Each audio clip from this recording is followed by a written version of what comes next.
and welcome back to Lady Jane Books. Today, I am celebrating my 1-year Booktube anniversary and a Q&A.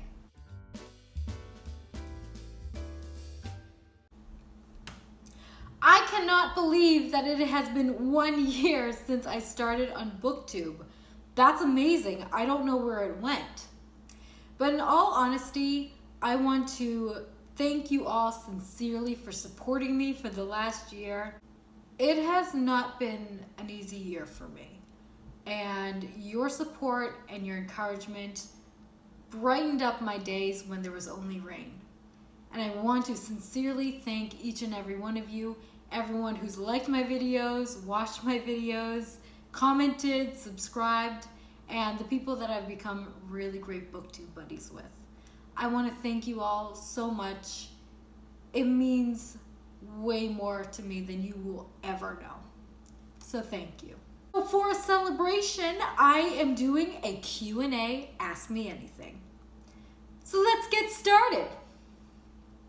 First up, we have PR Far. PR Far asks, what is your favorite type of dark and spicy books? On a milder note, do you prefer reading a book or an audiobook? And where is your favorite place to travel, and where would you like to travel? As for dark and spicy books, I like something that's a little unexpected and makes the audience step back a bit. This can be like mafia romances. I like things that are dark, spicy, and unexpected. As for physical books versus audiobooks, in a perfect world, I would like to do physical books all the time, but I'm a slow reader. This is not going to work out for me. So I have been shifting a little bit more to audiobooks, and it's worked out well for me so far. As for the travel question, I would love to visit Europe. Reading and Whatnot asks, what dark and spicy books do you have?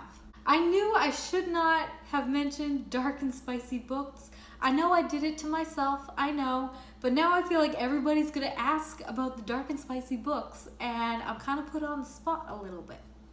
But that's a great question, Reading and Whatnot. I have quite the variety. I've talked about a couple of them in my weird romance books recommendations video. Go check that out if you'd like to see it. But I do have a more expansive collection. It includes like dark fairy tale romances, mafia romances, bad boy romances, and a couple of other questionable books. It's just a lot of fun. It keeps me entertained, and I know there's gonna be more questions about dark and spicy romances. So thank you, Reading and Whatnot. This was a very fun question. Michael K. Vaughn asks, jokingly, what is on my nightstand? I don't think you can handle it, Michael. I don't think you can. Are you ready? It's quite scandalous. So, all right, you ready? Okay. I have a lamp. I have a clock and dust. I know, super dirty, right? This is so dumb, Jane. Oh my goodness. No, but this is a running joke from the New York Times tag about what's on my nightstand. I don't keep a lot of things on my surfaces, and what is really on my nightstand is just a lamp, a clock, and I haven't dusted today yet, so there is dust particles on it. So there you go, Michael, just revealing all my mystery. Michael also asked, what book changed my life? I know I talk about this book a lot on my channel, but I'm going with Revival by Stephen King. This has a really, really deep message about not wishing time away, and when I read it, it just really changed my thinking. I'm also guilty of wishing time away. You know, you're wishing away the week to get to Saturday, you're wishing away winter to get to summer, and this book kind of takes that and really examines it. And yeah, you might be able to wish away to better times, but the thing is, sometimes wishing away time brings sad things as well. So it's a really deep book. It really haunted me to this day. So I have to go with Revival by Stephen King. Greener Side of Sam asks, if you could travel anywhere in the world, where would you go? I want to go to Italy. I have never been to Italy. I want to sit, I want to have some really great spaghetti. That's my bucket list. So yes, I would love to go to Italy. I think it's really pretty. I want to go see it at some point in my life. Hey y'all, listen up asks, what's your favorite memory over the past year on YouTube? I have two. The first one is my spilling the tea on Lady Jane books, the one I did way back in the day. And I like that one because it's where I start to get a little more comfortable in front of the camera, a little more myself, and my humor starts to peek out. And that's really the turning point into being so comfortable with Lady Jane books. My second one is actually my weird romance recommendations book. I didn't know if everybody thought I was going to be a creep with that one, and I was so nervous to post it. But it turns out to be like my most popular video. So y'all creeps instead. I'm in good company. But it is a very, very popular video. It gets played very often. So I'm really happy that I did that one. It gives me a chuckle now. Red Dot Reads asks, if you had a free air ticket to anywhere in the world this summer, where would you go and why? I would love to go to Paris, France. I've never been. I've always wanted to see the Eiffel Tower in person, and I think it would just be a gorgeous trip. It just feels like an innately romantic place to be, and that's something I really want to experience for myself at some point in my life. Becca Sawyer asks, you had said in your review of They Wish They Were Us that you had found it annoying that they cheated in the book because you think getting an education is really important. Yes, I believe that, and it's all true. So what I've really wanted to know since is what you studied in college/university. I actually did a 4-year university program where I studied both business administration as well as government administration. So I got 1 degree with 2 majors, and it was a lot of work. I then worked in the field for many, many years, gained a lot of real life experience, and then in order to progress my career, I decided to get a master's degree. And so I went back to school and I got my master's degree in about 18 months. For the degree that I have in management, it usually takes about 2 to 2.5 years. So you can kind of tell that I worked really hard at it. And so then I did graduate with that. I have my master's now. I'm very proud of that. I am now the first woman in my family to get her master's degree and achieve that high level of education. That is something that was incredibly important to me and I take very seriously. I see that you're kind of leaning towards why am I so against academic dishonesty? And that's a good question, Becca. Getting an education where I am from is very, very expensive in some cases. And when you break down exactly how much you're paying per class, it's a lot of money. And you're paying to get knowledge. You're paying for a very specialized skill set. And so when people cheat or try to cut corners, I just get so annoyed because I'm like, what are you paying for then? You're only cheating yourself by taking the easy way out because you're not getting the experience that you're supposed to at this point. So it's not something I support. I don't like cheating. I'm very much against it. And that's what really, really annoyed me in They Wish They Were Us. Great questions, Becca. I really appreciate it. Lit Noir asks, what do spicy and problematic mean when combined to you? LOL. So I think of spicy as something with a little heat, a little romance, something spicier. And then problematic obviously is when there's like a power dynamic that's imbalanced for me. So when you put those together, it's basically a romance that kind of pushes the boundaries. Great question, Lit Noir. I really appreciate it. Katie from Year of the Author asks, what is your favorite subgenre of horror and any books from it that should be recommended? I love paranormal horror. I like things that go bump in the night and you feel like an eerie presence that is probably evil and is gonna come and get you. I love that. I love kind of those creepy like ghost story gothics. I also recently discovered Quiet Horror from Marianne Halbert. This is a short story collection called Cold Comforts. I did a buddy read with Steve, talks about books and stuff, and we read Cold Comforts and I really enjoyed it. It's more of like an unsettling type of horror, something a little psychological that you don't know what's quite going on. So my recommendations are probably Pet Sematary, Home Before Dark by Riley Sager, and Cold Comforts by Marianne Halbert. And with a book asks, what is the oldest book you've read, and what's the most recently published book you've read? Oldest book that I have read is probably Beowulf. I had to read that in high school. I think the story actually originated at like 700 CE, and then it was finally written down and it's been published like year after year after year. So that has to be the oldest story that I have read. As for the newest released, I think my newest released book that I've read has to be The Wife Upstairs.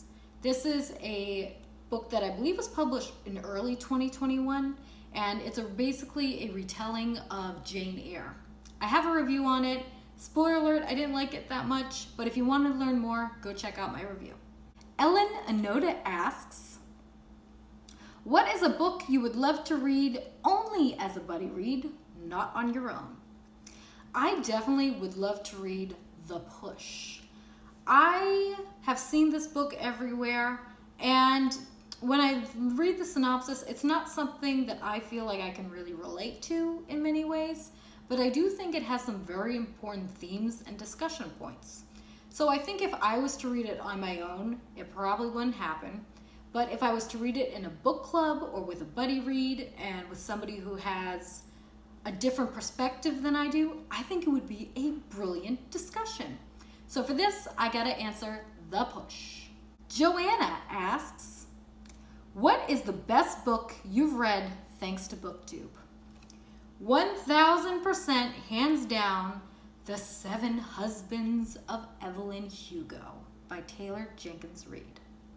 I read this as part of the late night book club with Noelle Gallagher and her crew. Oh my goodness, I'm so glad that they picked it. It is a gorgeously written book, beautiful storyline, executed to perfection. It's about a fictionalized Hollywood starlet, and she's kind of in the middle of a bunch of scandals because she has 7 husbands over the course of her career. And oh my goodness, I just love the setting. I loved the character of Evelyn Hugo, is one of my favorite characters of all time.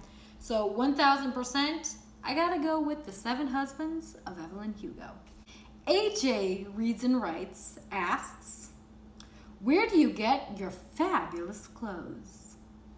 I am so excited that you asked this, and I actually received a lot of questions about my clothes, which makes me so happy because fashion and style is actually my second passion to reading. So I actually curated my collection of clothes over many years. I'm not a person that does a lot of bulk shopping. I'm a person that I will find 1 or 2 pieces that are very high quality and I really like and I can wear in different ways, and I'll buy it and then I will take care of it so it lasts so long. So as for actually sourcing the clothes, I do a lot of online shopping and then I'll try it on at my home, and if it doesn't work out or if I can't tailor it, then it goes back. I do a lot of like boutique shops, especially for like vintage style clothing. I also do like estate sales and friends and family who are maybe cleaning out their closets and have some really cool like vintage pieces. So I'm always kind of looking, but I don't buy in bulk. I'm very careful with the clothes that I purchase, and I take really good care of them. Over time, it's just become this collection that works well together and really reflects my style. Amy Harberden Pages asks, what are your top 5 books to film adaptations?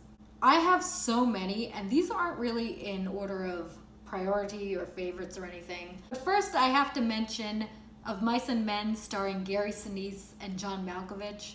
Gorgeous acting, brutal storyline, great film. I also really like Dolores Claiborne, starring Kathy Bates. I actually think that Stephen King wrote Dolores Claiborne with Kathy Bates in mind as starring in the movie adaptation, and it worked for him, I have to say. It definitely worked. Third pick has to be The Green Mile, starring Tom Hanks. I love how true to the story they kept that, and it was just a really beautifully executed film. My runner-up choice has to be The Great Gatsby, starring Leonardo DiCaprio. Now I know a lot of people don't like it, and it's a very controversial movie actually, but I really like the creativity of enmeshing the modern music and the cinematography with this beautiful classic story. I thought it was very well done. And my final top favorite book to film adaptation is a little controversial. I adore the film Cat on a Hot Tin Roof, starring Elizabeth Taylor. Elizabeth Taylor's performance with Paul Newman was just so beautifully done, and I love the set, I love the drama, I love the story, and I really loved the costuming that Elizabeth Taylor had. It very much fit my aesthetic, and just everything about that film is just perfect in my mind. I also think that Paul Newman was one of the most gorgeous men in Hollywood at the time. Now I know this is a little controversial because I believe that Cat on a Hot Tin Roof, the film, was based on a Broadway production by the same name by Tennessee Williams. But if I'm recalling correctly, the Broadway production was based on one of his short stories. So technically, I think it works, but either way, Cat on a Hot Tin Roof is one of my favorite films. From A to Zish asks, what is your favorite go-to wardrobe accessory, and which book do you put with it?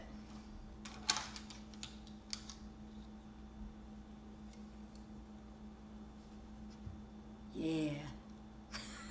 I do have a lot of accessories. I have a lot of handbags, a lot of shoes, silk, flowers for hair. I have a lot, and I think that using the proper accessories really can change up a look. But my favorite is sunglasses. Yes.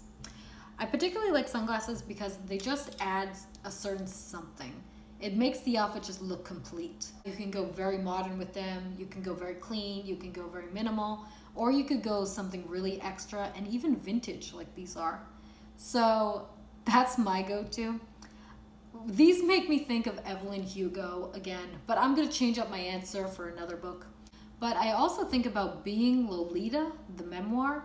It's by Allison Wood, and I recently read My Dark Vanessa, which was also based on like a Lolita student-teacher situation. I have a review of it if you're interested. I'll link it in the description. But Being Lolita is actually a true memoir about that type of situation. It was recommended to me after I finished My Dark Vanessa, but I really need to get into the right mind space to handle that. But it does have these really gorgeous like red heart sunglasses on the cover. And so sunglasses, it just kind of all works. I look like I could be on the Cat on a Hot Tin Roof Hollywood premiere with Paul Newman on my arm with these sunglasses. I know I could, I know. One of my favorite Booktube buddies, Amrita by the Book, asks, what is the worst book you've ever read in terms of story or characters or just plain bad writing? I have two that are in neck and neck tie for this worst book award. First one has to be The Resurrectionist by Rath James White.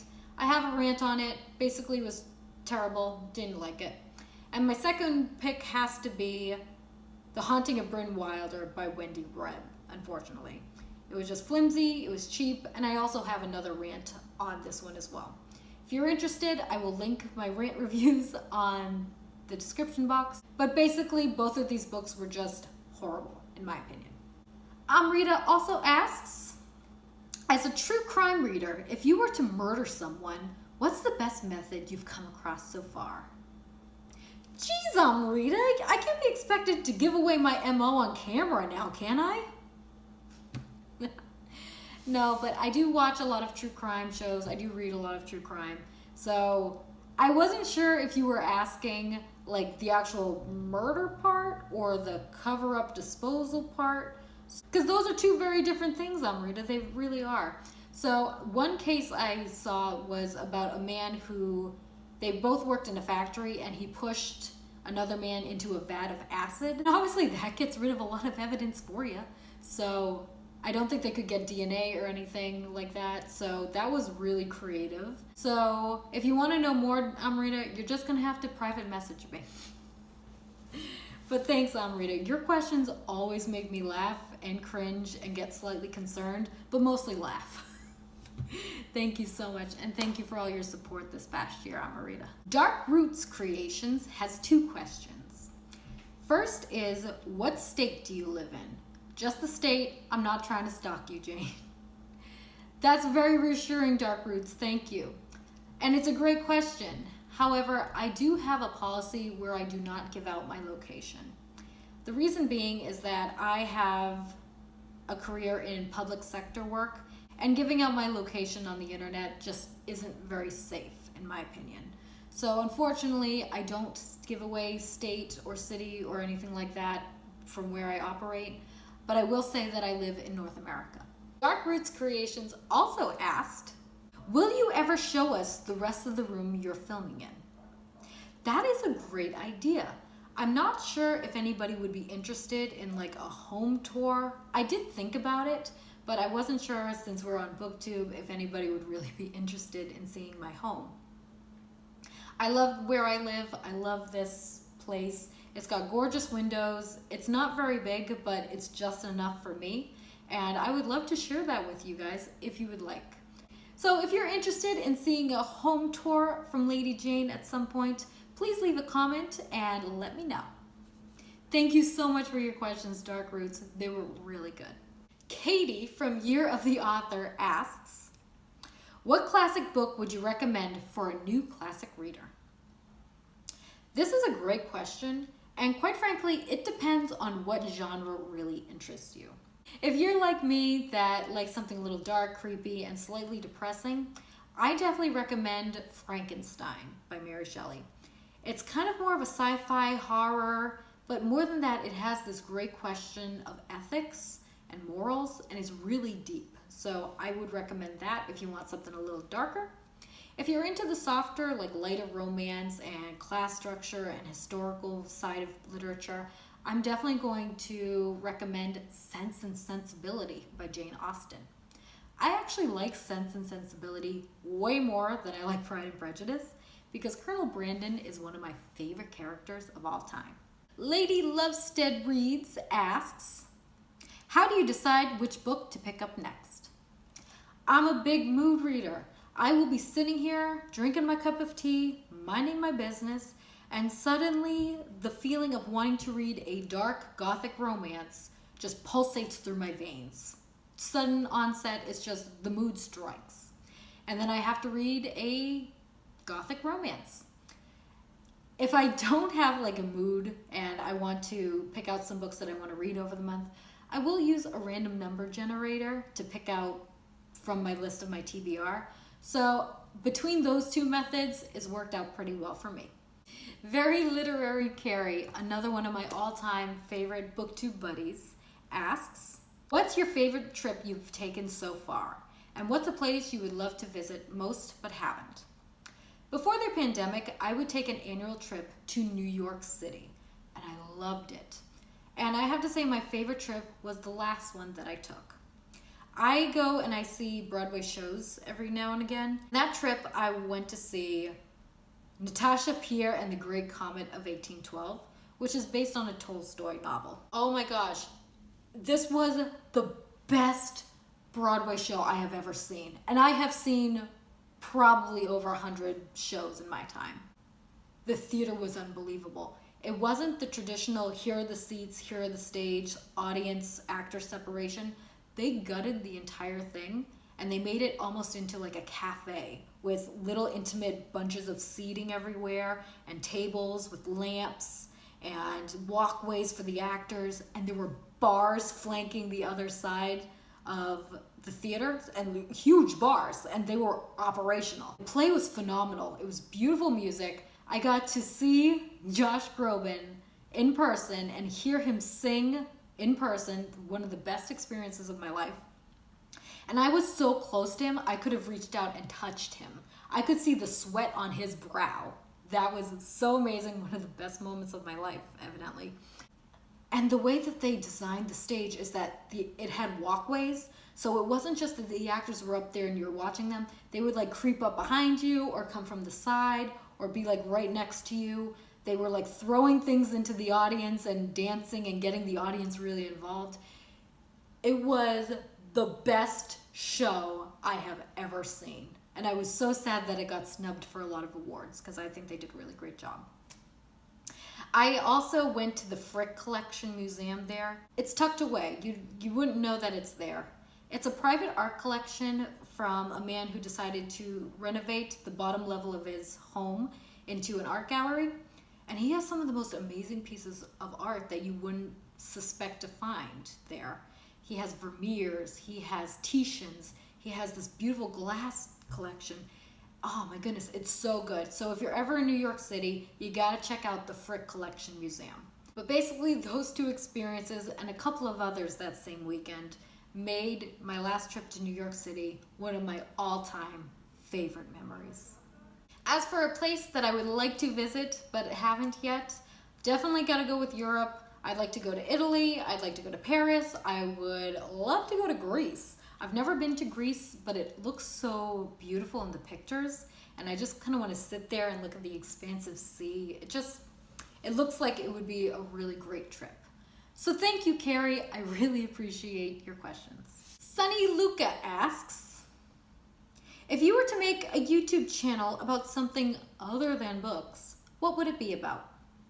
I actually thought way back in the day of doing a makeup tutorial channel because I'm always like messing with makeup and style and things like that.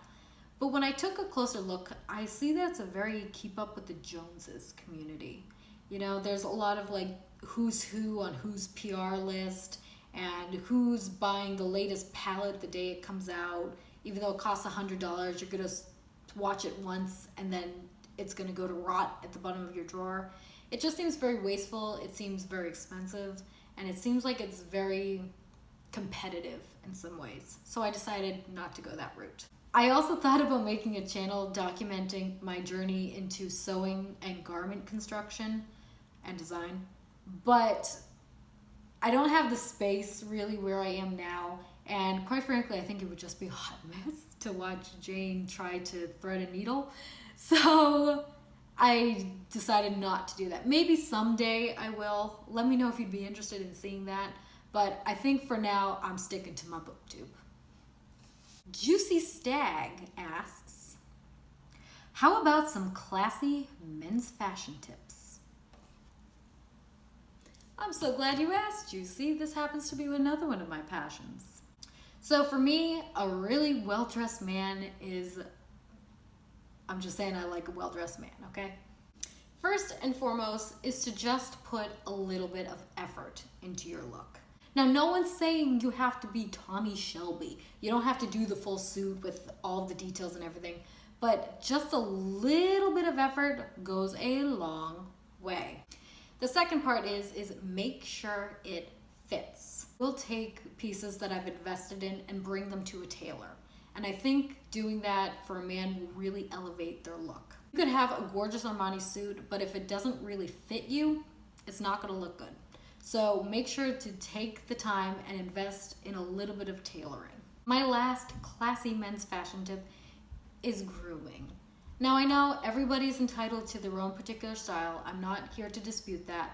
But I've known gentlemen who will be going out on dates and they don't even look like they put a comb through their hair. In my experience, the thing that really differentiates a man from a classy man is having those little extra details of your grooming. Brush your hair. Put a comb through your hair. If you have long hair, maybe tie it back. If you have short hair, maybe put a little pomade into it. Make sure that you're kind of like cleaned up with whatever situation you have for your facial hair. Brush your nails. Just make sure that you look really well groomed. A well-kept man can be very attractive. These things don't have to be very expensive. You don't have to be in an Armani suit, but just looking like you put a little bit of time and effort into your appearance it's gonna make a big difference. Bonus tip from Lady Jane, if you have a really good cologne, spritz it on. I'm not saying go heavy, don't bathe in it, please don't do that. But I've noticed when a man puts on a really nice cologne, I'll automatically perceive them as being better looking. It's really weird, I know. Even if you wear a simple shirt and tie or a suit jacket or something and you spritz a little bit of a nice cologne, it can really elevate your presentation. So those are my top tips. Again, you don't have to do this. Everybody has their own particular style. This is just what I find kind of differentiates men from classy men. Great question, Juicy. Hypersanity Books asks, who are your top 5 favorite indie authors? Now, to be completely honest, I don't read a lot of indie authors. I do really like Shea Savage, of course. I really like Marian Halbert. I believe she is an independent author as well. But beyond that, I'm not sure who that I've read is an independent author and who isn't. So I don't have a full list. But my top 2 have to be Shea Savage and Marian Halbert. Hypersanity Books also mentioned that he is an independent author as well, although I have not read any of his books as of yet. Reading and Whatnot once again asks, what is your favorite activity outside of the house? I absolutely love anything that has to do with movement. So I will go on a walk every single day if it's weather permitting. So I like just getting out, being with nature, and just kind of having that meditation time. I also take lyra classes, and I'm in training to be a lyra performance artist. So that's exciting, and it keeps me busy. And I have to leave my house to do that because I don't have a lyra hoop here. Those who don't know, lyra is basically aerial hoop performance. So it looks like a giant steel hula hoop that's suspended from the ceiling or another apparatus. And basically you have to hoist yourself up and do all these pretty poses. It's very grueling, takes a lot of practice, really beats you up physically, but I personally really enjoy doing it. So those are my top 2 favorite outside of the house activities. If a perfect book for you could be written, what would it be like? That's hard. It depends on my mood, I have to say. I would love something that was dark, spicy, complicated, and subtle at the same time. I know, that sounds really weird. That's a weird combination. Basically, I want something that's a little bit taboo, a little scary, and requires some real thought to figure out in the long term. I don't know if anybody will ever write that book. It probably will never be written, but that's fun to think about, reading and whatnot. What is your most loved book? I'm going to throw a wild card and say The 7 Husbands of Evelyn Hugo. You're basic, Jane. You're basic. What is something that can always make you smile that has nothing to do with your hobbies? That's interesting. Like sounds, family stuff, places. That's interesting. I haven't thought of that before. I love cityscapes at night. I used to work in a big city and I would finish my days very, very late. So literally the city was asleep around me. And I loved that time where I would be driving through the city and it would be so quiet, but you would see all of the lights of everybody's homes and hotels and businesses. And when you put it all together, it's just this feeling that I can't really describe. I've always loved cityscapes at night. I've always just really enjoyed skylines. So to think of that makes me smile. And with a book asks, what is the most challenging book you've ever read? Whether because it was a high reading level, very emotional, etc. If there was only one genre you could read for the rest of your life, what genre would you pick? For the most challenging book I've ever read, I have to say My Dark Vanessa. It is a very heartbreaking story. It's based on Vladimir Nabokov's Lolita, and it's about a student-teacher relationship, and it has a lot of themes of abuse and manipulation. It's hard to read. It was very emotionally draining for me. So for the most challenging book emotionally that I've read, I have to go with My Dark Vanessa. And if there was only one genre you could read for the rest of your life, what would you pick? I would definitely want to pick horror. I love horror. I think Some of it's really intelligent, it's really creepy. Definitely gotta go with horror all day, every day. One of my favorite Booktube buddies, Mason from Mason in the Dark, asks, if you could pick anyone, and the answer cannot be me, to narrate the audiobook of your favorite book of all time, which we all know is Stephen King's Revival, who would you pick? That is a fantastic question, Mason. You totally read my mind because my first answer would have definitely been Mason. In case you don't know about his channel, he has the most interesting, wonderful speaking voice. Go check out his channel if you don't believe me. But this is a difficult question, Mason. If it can't be you, then I'm gonna have to go with Sam Elliott. I love the tone of his voice, and I think it really fits the storyline and the character of Jamie within Revival. So I think he would be the best choice to narrate Revival by Stephen King. Chris Reviews asks, what are some of your favorite movies and TV shows?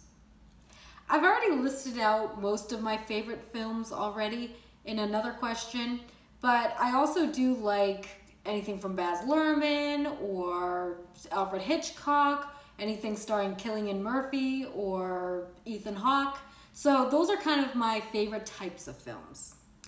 As for TV shows, I am big into murder mystery and crime documentaries, and I also really like British series as well. So I don't actually watch a lot of television, but I do have a couple favorite TV series. I love Endeavor, starring Sean Evans. That is one of the best crime shows I've ever seen, and the acting is just brilliant. I've also been watching Professor T as well as Unforgotten lately. And I also tend to gravitate towards murder documentaries, particularly ones that are done by Netflix. I'm sensing a theme here, Jane. I'm sensing a theme. And we finish up with PR Far asking, if you were to write your own book, what would you write about? Genre or topic? I think I would want to write a mystery thriller with a really shocking twist, like one that nobody would see coming and might be a little taboo. I think writing about a small town and about something going on that's not quite right, but everybody tries to ignore it to keep the status quo, but they can't ignore it anymore, and revealing it reveals more secrets and a big shocking twist that just revolts everybody. That's what I would write about. That's my type of story. So I'm thinking it might be a mystery, horror, thriller type of story with a big, shocking, small town secret. And that's all I have for today. Thank you so much for watching. Thank you for all your support this past year, and I'll see you next time.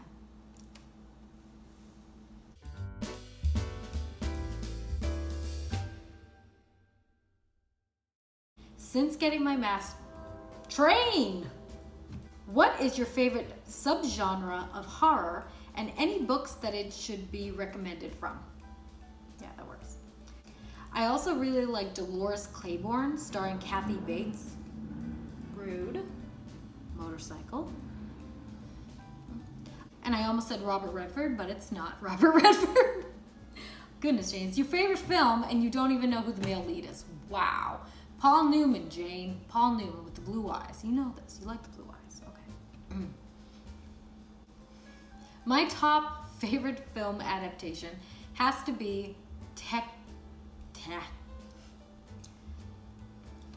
Obviously, these just look like something out of Evelyn Hugo. I mean, do I not look like a Hollywood starlet with my sunglasses on? Yes, I do. With these white-rimmed, crystal embossed sunglasses.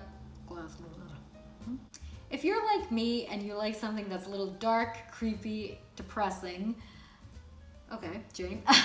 But basically those two experiences and a couple of others that same weekend made my last trip to New York City one of my all-time favorite memories. Who's talking? Now listen, you don't have to go Tommy Shelby on this. You don't. I mean, I like if you'd go Tommy Shelby about it. But anyway, so for challenging, I have to go with My dark Vanessa. Train.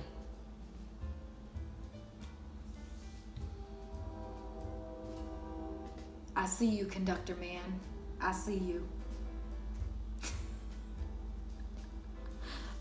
Don't wink at the conductor watching your videos, Jane. You might give him the wrong ideas.